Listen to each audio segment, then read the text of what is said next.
I was just settling into my seat ready for a peaceful flight home from Phoenix when the commotion started in first class. A middle-aged woman with an immaculate blonde bob and designer sunglasses perched on her head suddenly jumped to her feet. "Everyone needs to get off this plane immediately," she shouted, her voice cutting through the pre-flight chatter. "This aircraft is not safe to fly."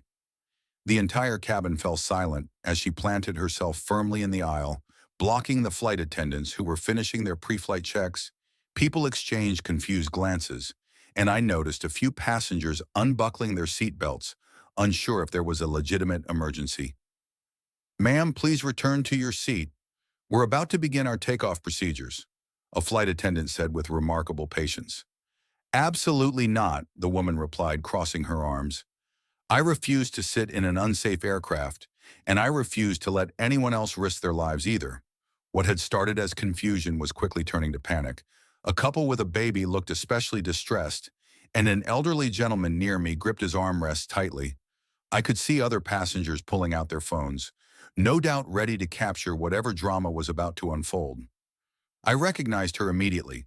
It was Karen Westfield, the infamous president of Sunnyside Estates Homeowners Association. My HOA back home, she'd made my life miserable since I moved in 6 months ago, citing me for everything from improperly positioned garbage bins to a non-regulation mailbox height. Now here she was ruining what should have been a routine flight home.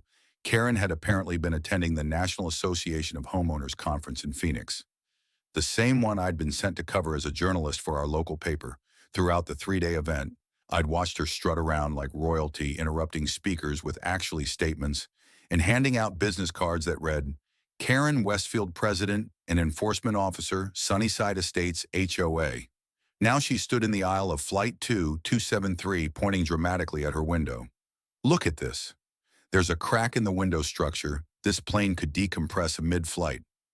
I leaned forward slightly to get a better view from what I could see. There was a tiny, barely perceptible line in the plastic interior panel. Not even the actual window, just the decorative surround. It was clearly cosmetic. "Ma'am, I can assure you that's just a surface imperfection in the interior panel. It doesn't affect the structural integrity of the window or the aircraft," explained a flight attendant who had introduced herself earlier as Melissa. Karen scoffed loudly. "I've been on planes before, the young lady. I know what safety looks like. This is a clear violation of Federal Aviation Administration regulations. I'm not sitting next to a defective window that could blow out at 30,000 feet. Melissa maintained her professional composure. "If you're uncomfortable with your seat, we'd be happy to find you an alternative. We have a few empty seats in."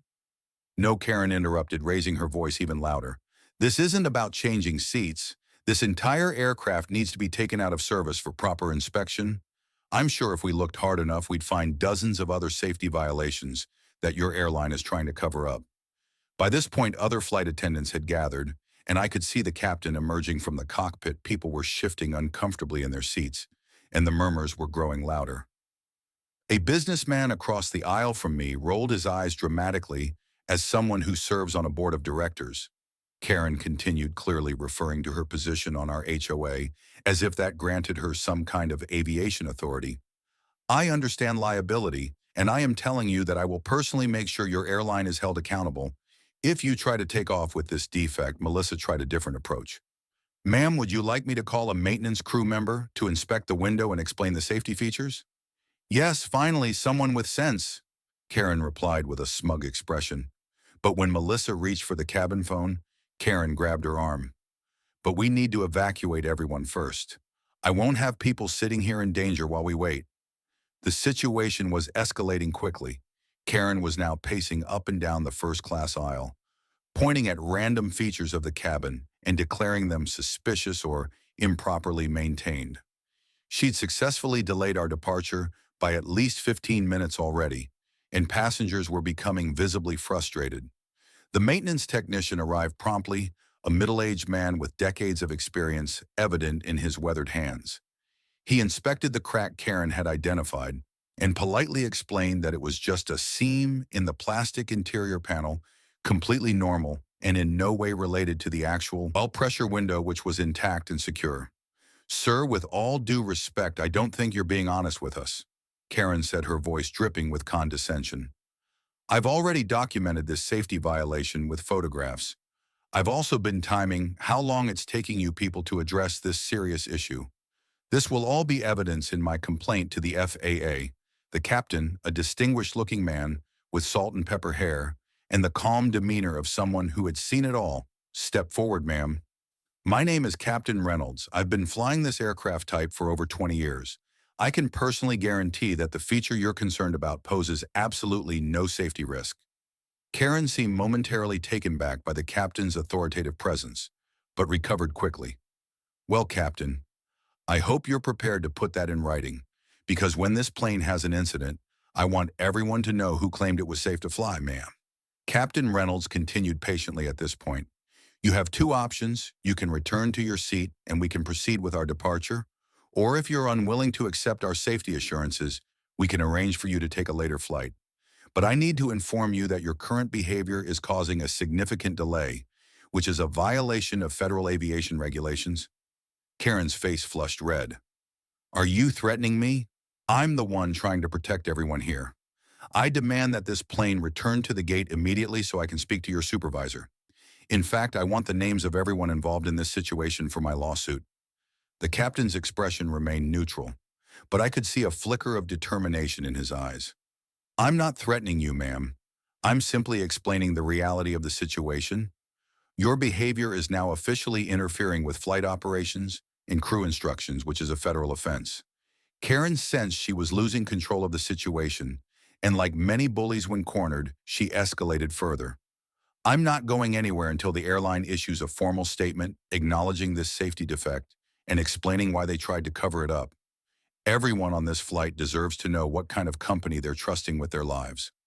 By this point, nearly 30 minutes had passed since Karen's initial outburst. The baby who had been quietly napping earlier was now wailing inconsolably. Business travelers were checking watches and making frantic phone calls about missed connections. The mood in the cabin had shifted from confusion to outright hostility toward Karen. Look what you've done, Karen snapped, gesturing toward the crying baby. This poor child is clearly distressed by the unsafe conditions on this aircraft. Even a baby can sense the danger you're all ignoring. That comment seemed to be the last straw for many passengers. A chorus of groans and angry muttering swept through the cabin. Someone from the back shouted, "The baby's crying because you won't shut up and let us take off." The comment earned a round of applause and a few whoops of agreement. Karen looked genuinely shocked that the other passengers weren't rallying behind her safety crusade. Captain Reynolds spoke quietly into his radio, and within minutes the cabin door reopened. Two airport security officers stepped aboard, followed by a representative from the airline wearing a management badge. "Ma'am, I'm Officer Rivera with Airport Security," said the taller officer. "I understand there's a situation here that's preventing departure." Karen immediately launched into her grievances, pointing frantically at the window and talking over both the officers. Whenever they tried to speak, the security officers exchanged a glance that spoke volumes. "Ma'am, our maintenance team has certified this aircraft as safe for flight," said the airline manager. "The issue you've identified is a known cosmetic feature that poses no safety risk whatsoever." "This is ridiculous." Karen's voice had reached a new pitch. "I will be contacting my attorney the moment we land. Everyone here is a witness to how I'm being treated for simply raising legitimate safety concerns." Officer Rivera's tone remained professional but firm. "Ma'am, you have two options at this point. You can retake your seat and comply with crew instructions, or you will be removed from the aircraft. This is your final warning." Karen pulled herself up to her full height and declared, "I am Karen, Westfield president of the Sunnyside Estates Homeowners Association. I oversee a community of over 200 homes and manage a budget of $500,000. I know my rights and I know when officials are abusing their power." The younger security officer couldn't completely suppress his smirk. "Ma'am, your HOA position doesn't grant you any special authority on this aircraft." "That's it," Karen snapped, pulling out her phone. "I'm calling 911. This is false imprisonment." Officer Rivera nodded to his partner. "Ma'am, you're under arrest for disorderly conduct and interfering with aircraft operations under Title 49 of the United States Code." He recited her Miranda rights as his partner, gently but firmly took Karen's arm. "You can't be serious," she shrieked as the handcuffs clicked into place. "I'll have all your badges for this. This is police brutality." As the officers escorted Karen off the plane, a spontaneous round of applause erupted from the relieved passengers. Someone even shouted, "Thanks for keeping us safe from the real threat," which earned a ripple of laughter throughout the cabin. Once Karen was off the plane, the captain addressed us. "Folks, I want to apologize for the delay. We'll be departing shortly. Sometimes our job involves making difficult decisions to ensure everyone's safety and comfort." 45 minutes behind schedule, we finally took off. I spent most of the flight developing a mental outline for the article that I knew I'd be writing about the meltdown, not the HOA conference piece my editor had asked for, but something far more interesting. 3 days later, Karen's in-flight meltdown had gone viral. A number of passengers had posted video, which news agencies reported to the tune of "Airborne Karen grounds flight over cosmetic crack." The airline issued a statement affirming that the defect Karen had identified was an approved and standard cosmetic seam in the interior panel, posing absolutely no safety hazard. The fallout was swift and merciless. Karen was charged with interfering with flight crew members, a federal offense with up to 20 years in prison and $250,000 in fines. While her attorney could plead down to a lesser charge, she still had to endure a $10,000 fine and a year of probation. The Sunnyside Estates HOA board convened an emergency meeting where they voted unanimously to remove Karen as president. When informed of the vote, Karen's face grew reddish, a hue I'd never witnessed before, as she stammered incoherently about betrayal and conspiracies against